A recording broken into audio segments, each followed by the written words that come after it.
L'equip d'Informe Menstrual i del musical Psicostètic ha recollit una notícia de darrera hora que els hi pot posar la pell de gallina. Es tracta de la juguesca que es va celebrar ahir nit a la Filmoteca de Madrid. Un grup de nacionalistes catalans i uns quants membres de partits d'esquerres es proposaven presenciar una filmació cinematogràfica dels anys 50. En primer lloc, per començar la prova, pujaren a la tarima 2 elements del Partit Comunista.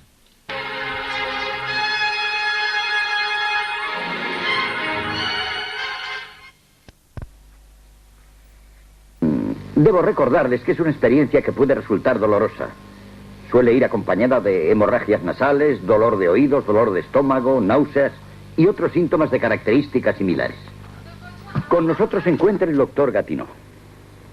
Sé que ustedes han sido preparados para esta exhibición, pero quisiera de todos modos recordarles algo muy importante, que nadie se marche una vez empezada la demostración.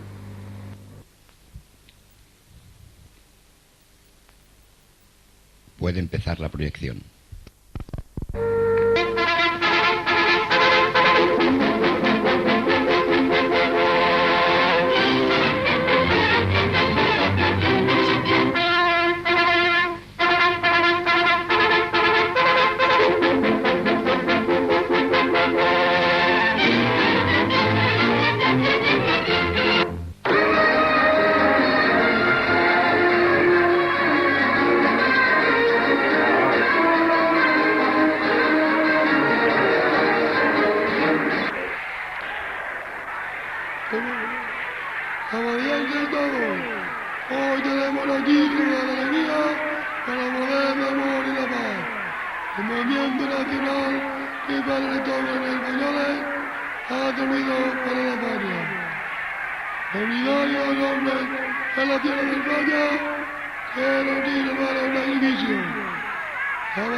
A mi em volia fer el mateix en Daya!